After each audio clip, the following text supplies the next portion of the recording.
happy with me that that this is working. So my name is Amy Archer. I am currently the Vice Chair of the Board of the Friends of the Dominion Astrophysical Observatory, and I am so glad that you get to share with us as we celebrate our 10-year anniversary. It's so exciting. So hopefully everybody got cupcakes, and you're going to take part in face painting and all of the fun stuff, that we're doing tonight. I am excited because I get to put some of my colleagues in the hot seat tonight. So we have a panel, and we're going to be discussing a little bit about the FDAO tonight. And so on the panel, we have Ben Dorman, who is the chair of the FDAO. Now they also have to find their names in the stars and sit in the right spot. We have Lori Roche, who is a director and education lead. She's going to come sit. Yeah, exactly. We have Dawn Moffat, who was the past vice chair and a great mentor for me on the board as well. And we have Katrina Johnson, who was the first secretary of the board. So I'm going to invite you guys to take a seat. I'm going to ask if anyone standing wants to sit. There's going to be some seats at the front now because they're vacating. So come and take a seat. And Dennis can't ask questions right now. So it really has been quite a ride. I'm personally so grateful for you guys, for your dedication and for your foresight in the early days of starting this organization. This organization has meant so much to me and my family, so I am grateful to you. I want to dive a little deep into the early days of the organization. So there's housekeeping rules for these guys that I'm just going to say quickly, and then I'm going to let you guys know that I'm going to ask some questions, and then you guys are going to also have an opportunity to ask questions if you would like. So there's essentially a talking stick, which is the microphone. And it has to be off when I am asking questions, because otherwise Alan will come screaming in here and say that I'm doing it wrong. And I have to turn this off. Not that I know how to turn it on, but I will, yes, and we will make this work. So I'm also going to sit, so this is a conversation about you. And okay, so sorry, you got so the way that I want to do this first is to ask a question of you, Dawn, if that's okay. I'm hoping that you can tell us, no, you have to wait till I'm done. Yeah. Sure.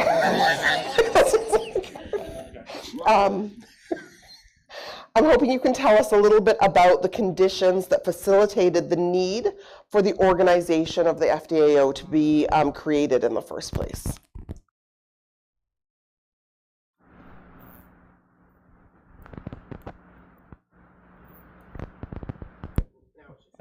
Hello? Okay, it's working. So a little bit of background. I was basically the public education coordinator here from 1991 to I guess the beginning of 1999, and so I did about 900 school tours here and 250 Saturday nights, I think, and I left that to took a teaching IT at UVic, and so I was out of the scene here for a long time. And in 2013, the summer of 2013, it was announced that the federal government had decided they could no longer fund this place. And the budget here at that time was about $250,000 a year. There were several people employed. They went out to schools, and I think in addition to doing things on site. When I was doing the tours in the 1990s, I think we were up to about 100 school tours a year, and we operated Saturday nights from April to the end of October. And I remember doing it on Halloween once with my nose painted gold to look like Tycho Brahe, who had a gold nose. But anyway, so it was quite a long season. So I knew there was a lot happening here, and I was always very passionate about outreach in astronomy. And even though I'd been out of this for a long time, it really upset me. And as Ben will tell you, I'm a bit of a troublemaker at times. And so I started an online petition, and started going out to the media. And I had some media contacts through my work here, and I'd also done some writing for newspapers in the 90s. And I was making a big stink, basically, and as big a stink as I could make for the government at the time. And to their credit, the local politicians also got on board. So the MLA and MP at the time saw this was happening, and they started a petition as well. And so they were creating a stink in the media as well. And so I sent my petition at the end of July, I think, to the president of the National Research Council, and he wrote a really, we're moving house right now, and I actually found this, I couldn't believe it, but he wrote a really nice letter back, and he said that he wanted to try to do something about this, that he was a believer in education. And so he proposed getting together in August of 2013, and for that, because I should not be trusted with things like this on my own, I brought in a friend of mine, Sandy Barta, who was also a past president of the Royal Astronomical Society, like me, and I knew that she was very level-headed, and so the three of us sat at a meeting that August and talked about this.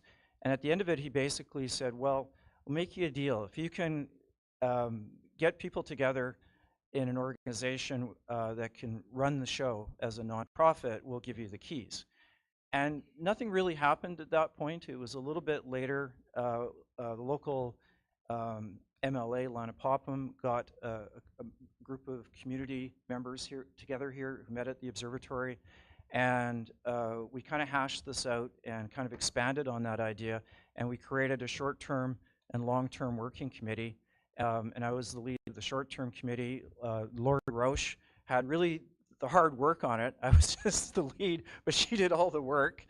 And as a member of the RESC, and really got the Saturday night programs back. It was just a few that year. How many, 6 or something? I can't remember. Yeah, I think we even started maybe with 4. 4, something like that. And then expanded it. Yeah, so it wasn't very many. At the same time, the head of the science venture in Victoria also put together some summer camps up here. And that was actually at the suggestion of another MLA, Andrew Weaver, whose son had been involved in that program. And at the time, he didn't want anybody to know that he was involved with making this happen, but I think he's far enough out of the scene that it's okay to talk about this now.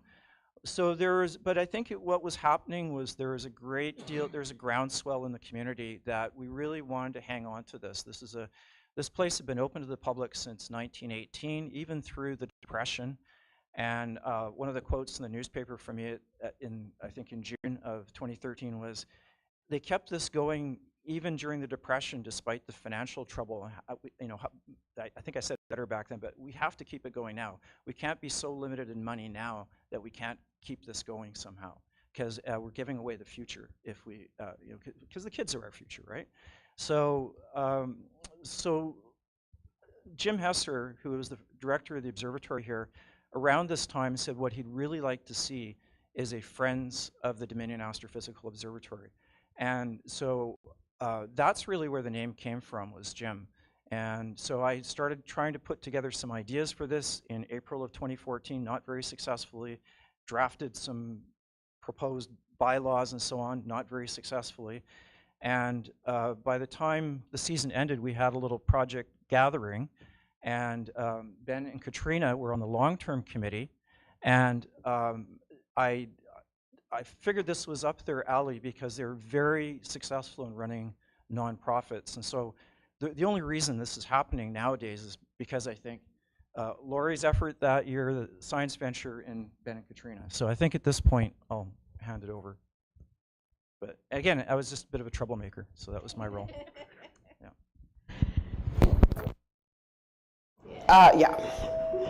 Sorry, yeah, there was a little feedback.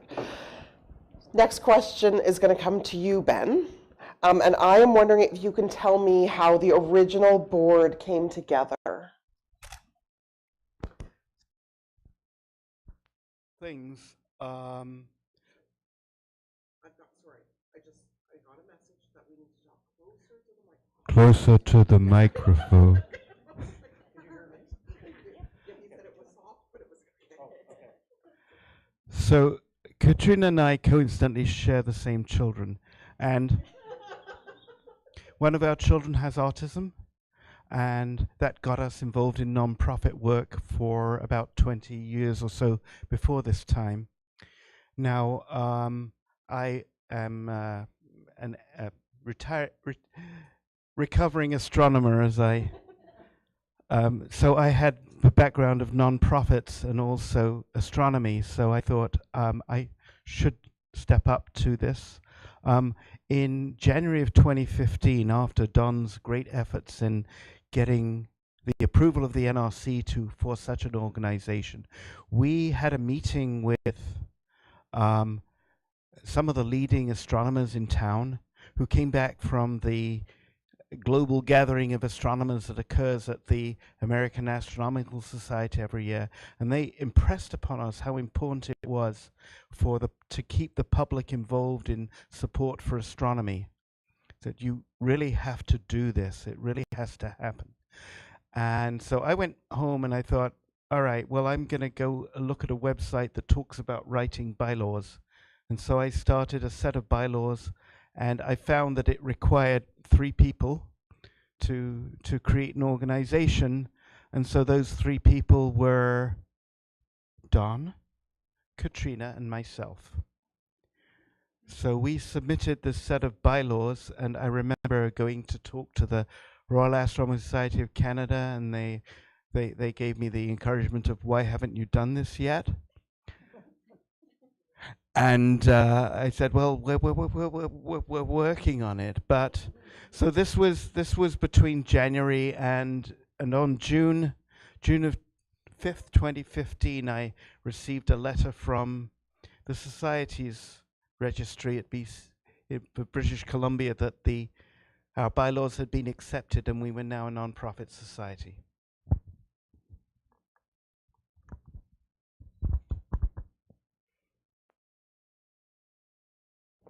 Okay. One more directed question, and then I have some general questions. Lori, this question's coming to you, which is that I'm wondering if you can tell me a bit about the focus that the board had in the early days, like right when it was first starting. After Ben and Katrina and Dawn had started this organization, the first thing that they did was come to the RASC, the Royal Astronomical Society here in Victoria, and say, we need a couple more people. We need to add more people to the board.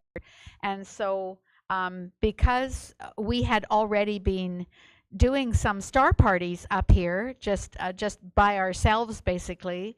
I said, well, sure. Oh yeah, I'll be on the board, never knowing how much this was going to be at the end, but that's okay. But that I said that I would, and we also had another gentleman, Nelson Walker, who came on from there, and then we also pulled in there were another couple of people, I think, just right at the beginning of this that we did. And we had, our major focus was just really trying to keep the star parties going, because that was really a focus that we felt as though we could kind of keep that Saturday night star party we're here 10 years later and still doing the same thing. But we wanted to still do those Saturday night star parties. And so we really put our focus into that. But down the line, we knew that we needed to expand it to more than that. We knew that we couldn't just simply do Saturday night star parties. We needed to do more than that. And we knew that we wanted to do we wanted to be a school program. Now, at the time, the Royal Astronomical Society already had an in-school program happening. So we would go into the schools, and I mean, as you had, Dawn, you said about 90 programs or so a year coming up here.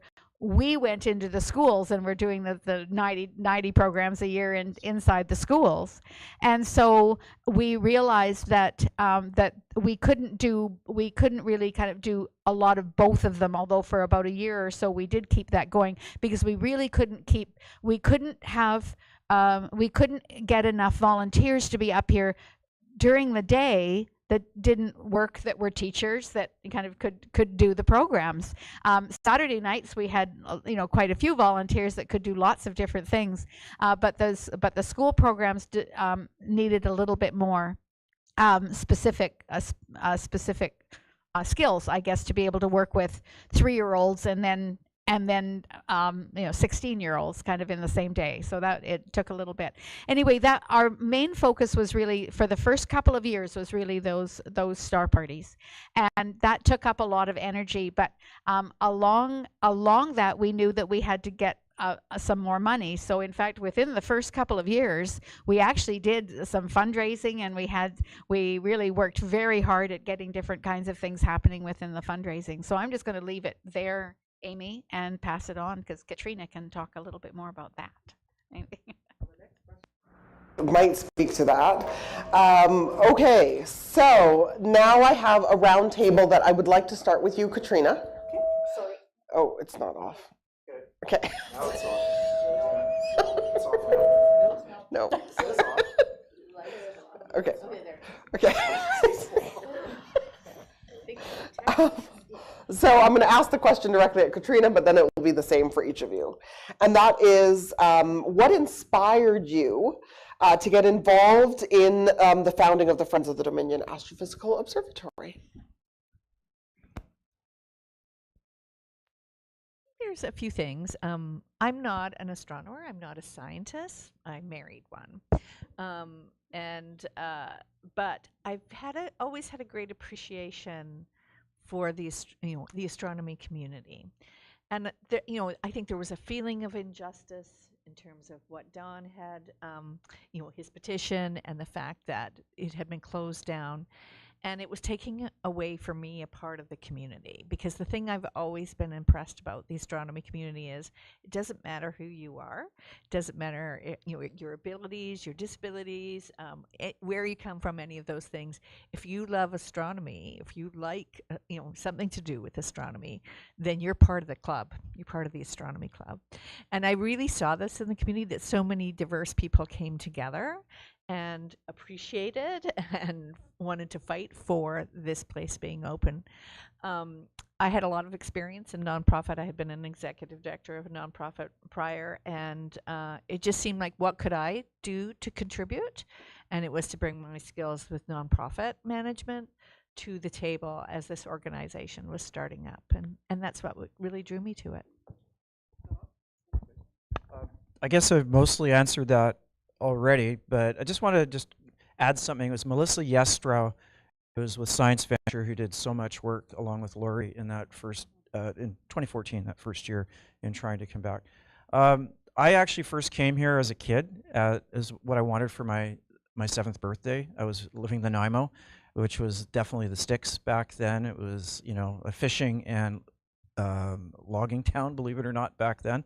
And I couldn't believe that there was an observatory in Canada, a professional observatory, and it was just down the road. And that was a very important experience for me, to be able to come here and see, wow, it's not just Americans that do science. We thought Americans did science back then. Maybe they don't anymore. Anyways, but let's hope they do. But it was very impressive to me as a little kid to come here and actually see this facility firsthand. And when I talked to the president of the NRC in August of 2013, I was a bit of a smart aleck, and he said, well, he was out visiting his sister. That's why I think he met with me. And he said, well, why don't we just put this on the web? Isn't that good enough? And I said, well, why don't you just look at a web page of your sister? Why do you have to see her in person? There's something very visceral about coming, and he didn't hit me or anything, but he, seriously, there is something very significant to coming to a place and seeing things firsthand and touching things and so on, which will never be replaced by looking at things on the internet. So, anyways. I was not terribly interested at all in astronomy when I was younger at all. I was not 7 years old and do things like that.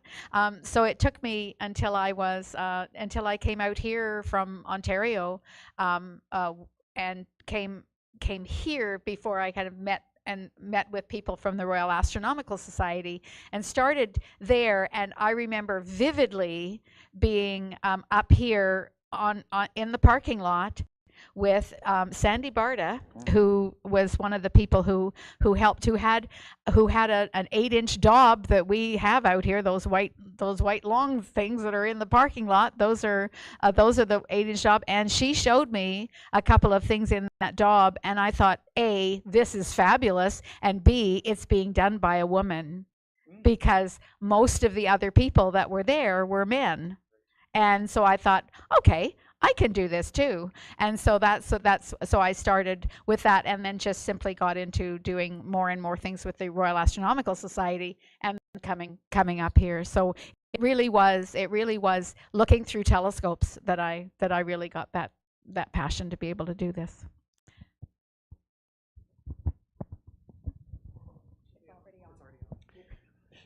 Okay, so I think that I've been interested in astronomy since I was about 3. I grew up in London, and I went to university in Britain, and then came to Canada to do graduate work for 3 years, and here I am 41 years later. I graduated with a PhD in astrophysics from the University of Victoria, and then went to work in the US at various universities, ending up at NASA Goddard Space Flight Center for 10 years. I came back here in 2009 because we really wanted to live here. And I was a friend of Don's from my time at UVic, and we made trouble together, if I remember correctly. When this started up, and I wouldn't describe Don as roping me in. It was kind of a natural thing, as I explained earlier, for me to be involved in this. But then when it started talking about the idea of a short-term committee, which was restore what we're doing at the moment, the most important things, star parties and summer camps. When it came from that to a long term, what do you want this place to be? Well, you have a purpose-built center. We should have tourists here. We should be able to outreach to the public. And I remember going to early meetings with members of the National Research Council, and they say, "What do you want to see?" I said, "I want to reopen the center of the universe." Because at that time, the star parties didn't involve doing that. They just involved having telescopes outside in the parking lot. I said, we need to have science outreach here. We have a purpose-built center, and we can't let this opportunity up. We need to get it back to where it was. And we also, I don't remember exactly where this was, we heard about the stories, the stories of the 1930s when 30,000 people used to come up here. This was a major tourist attraction. It was the largest telescope in the world for a short while. There were major discoveries done here. There were articles in the newspapers here about the wonderful science that was done in Victoria. And people would come to Victoria to see the observatory. And wouldn't it be great to restore that? And I was sort of fascinated by this idea, and I've been working to do that ever since.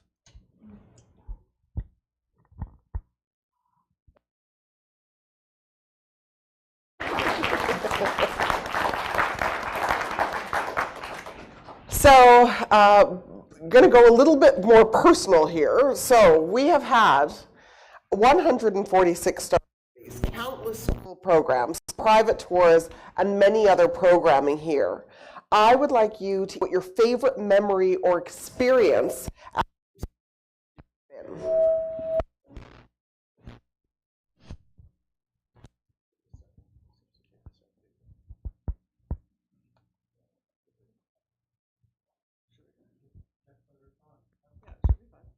It's not lighting up. It's not lighting up. There you go. How many of you were here in 2018? Yay! A couple of people. So, of course, 2018 was the 100-year anniversary of the opening of the Dominion Astrophysical Observatory. And so we planned a huge event. We had Ask an Astronomer. We had a little horse rides for kids because we wanted to represent the horse and buggy that had taken up all the equipment to build the dome. We had day. We had people dressed up in 1918 garb. We had buses bringing people up and forth. We had burgers and food, and it was a huge event and a very successful event. So I have to say, as one of the organizers of that event, which was very successful, that's one of my best memories. And who can say that you helped organize the 100th anniversary of something like that? So I feel very privileged to have been able to be involved with that.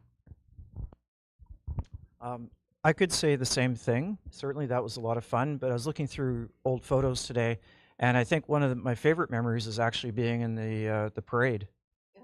So in 2015. Yes, I see you're smiling, and I don't know if that still happens or not, but we all walked along with the big banner and tossed candy, and it was a lot of fun. We had t-shirt. Yeah. And I think it's that, I mean, it's we do have fun here, I think, in presenting this stuff, and a lot of organizations have to fight to get volunteers, and I think we have just this really great community where people like being part of it and like doing things for the public. So I can't really give one memory, but it's a more general one. Is that I'm a teacher from a long time ago, and I guess you never take the teacher out of the person, I guess. But I really enjoy teaching and or talking to people, especially talking to little people.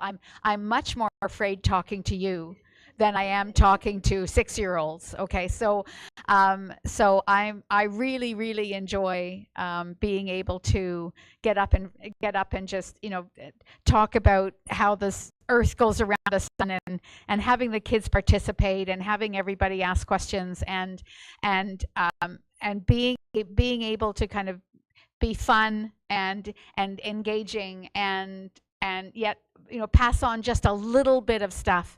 And at the end of the time when we have the school programs in here, sometimes we'll say to kids, okay, ticket out the door. I don't know whether anybody kind of knows that you have to kind of, in order to get out the door of the place, you have to kind of say one thing. So I always ask, what is one thing that you learned that you didn't know before? And I always say to them, you can't tell me that you knew that the Earth was round, because usually you probably know that. So you have to tell me something that you didn't know before.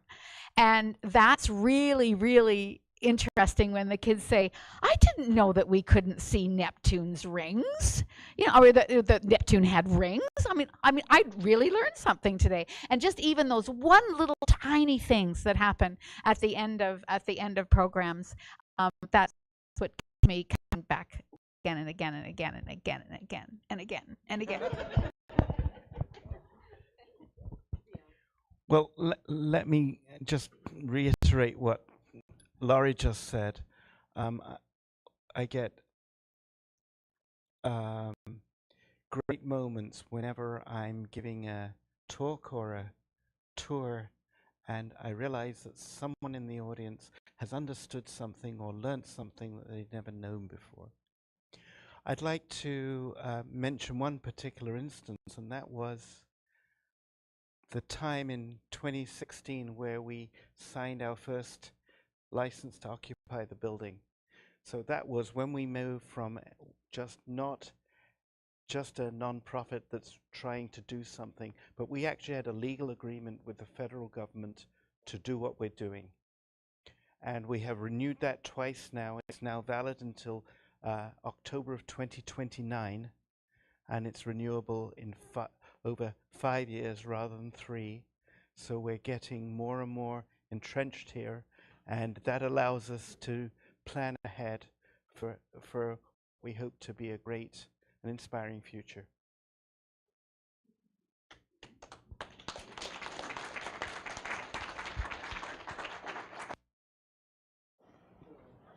wanted to mention one other thing about this. We numbers for the last. Shut up.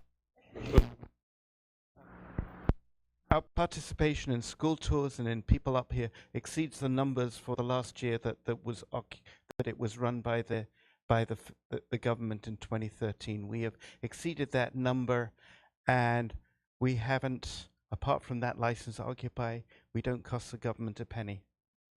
Well, that's not quite true. They do maintain this building for us, but our volunteer efforts, the value of those greatly exceed that too.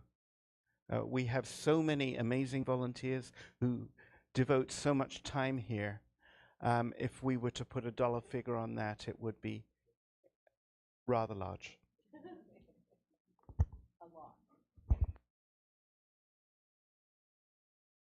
No, so I'm on it.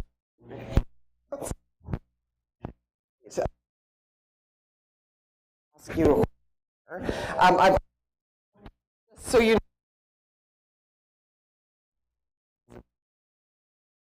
might just a little bit. Lori, I'm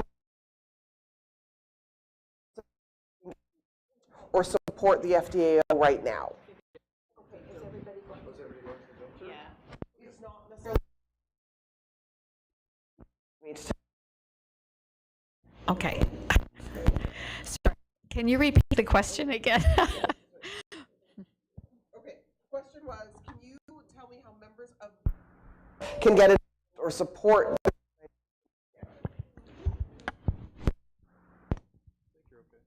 Okay. Is it on? Yes, it is. Okay. Yes, we just by being here, this is absolutely wonderful. By word of mouth, by telling people that you had you saw something that you'd not seen before, or you talked to somebody that was it was interesting. That's the kind of thing that we do. And I have a feeling that I mean, we're not really fabulously big. We don't have 1 million followers on Facebook. We don't do that kind of thing yet. Yeah. So a lot of our space for trying to get people up here is just by trying to be and trying to get people to come up, because sometimes if one person tells 3 other people and then those 3 other people tell 3 other people, then you start to get more people. We also do we do have a gift shop. The proverbial gift shop at the end. Yes, we do that. We have places to donate. We always are looking for donations. For instance, for our school programs, because it costs more money than we charge for our school programs, and the schools have to pay a lot of money to get buses up here. And so just a small donation to help a school that can't afford to come up, would be wonderful.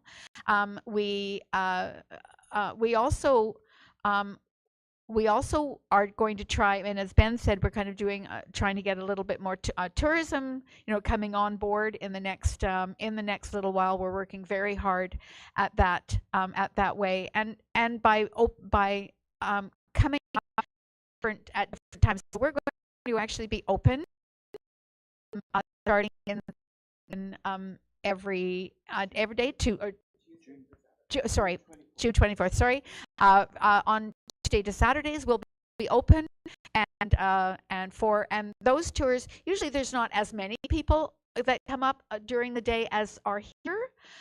So in fact, you get a little bit more of a private tour, and have, so you can. And I think that by just simply your support for science, I mean, that's what you're doing. Not even generally just like for astronomy, but you're just that science is still really important. And science literacy and knowing about what's happening is really, really important. And at this time, knowing with what's happening within the world, that we need to have more and more people know a little bit more about science and get involved in that way.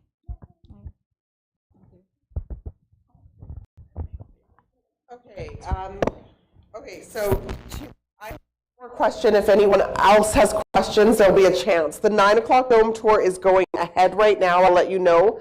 The 10 o'clock is also going to happen. So this is not by any stretch the last one. And the 10 o'clock is a very fun dome tour, I will tell you. So, your choice. This is like. You don't take it personally. No, exactly. I get it. It's like, okay, Ben, the last question is to you. That is that as we look to the future, Ben, are you able to tell us a little bit about what the next 10 years might bring to the center? So, firstly, we've made a great foundation. Right from the beginning, we started working with a local tour operator to provide tours for passenger cruises.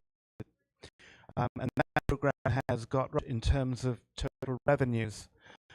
As a result of that, we were able to ask the Pacific Economic Development Agency for a grant, which we successfully got this year.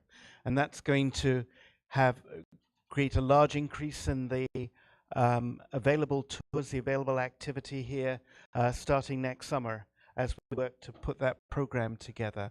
But at the same time, we're also working on a new creative council that is going to revitalize the center. You see this place, wonderful though it is 25 years old. We have a desperate need to refresh it and to keep refreshing it. And so we put together a group of people that includes both our board members and also people from the community, from Destination Greater Victoria, from the Saanich district, to create a plan for how we can raise the money to revitalize this center. And the time frame we're looking on for that is probably 7 to 10 years. But and we're just getting going. But we have some incredible volunteers, some very knowledgeable people who design museums around the world, who have run science centers, are all involved in this activity. So we are very optimistic about getting something very significant done over the next few years.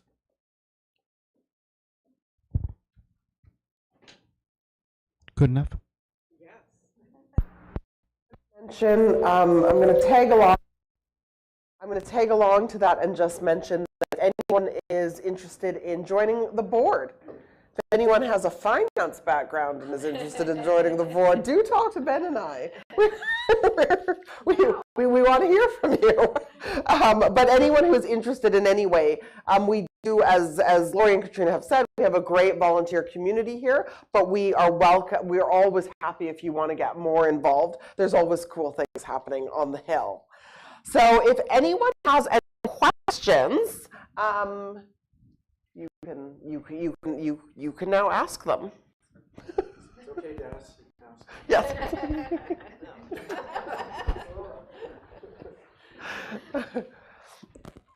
If you have seen the images of, which is on our website, of the signing of the original signing license to occupy, you will see that Dennis is in that picture. So he knows a lot about the early days as well. So. I was director for 4 years. Yeah. So can I introduce at the back? Yes. We have 3 of our other board members. Yeah. Tim Woods, who's the chair of that creative council I mentioned. Ida von Schuckman. Another retired teacher. Yeah. Dennis Crabtree. A retired observatory director. Yeah. And I'm thinking, are there more of us wandering around tonight? There might well be. There's a few of us that pop up here and there. So please. Yeah.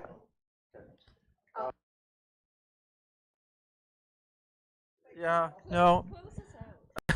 Well, I think the moral of the story is, I mean, right now it's easy to be discouraged about a lot of things that are happening in the world, and just taking action sometimes. I mean, I'm a nobody, and I started a petition, and it's you can make things happen, and especially if you get great people together with you. And so don't be discouraged and get out there and fight.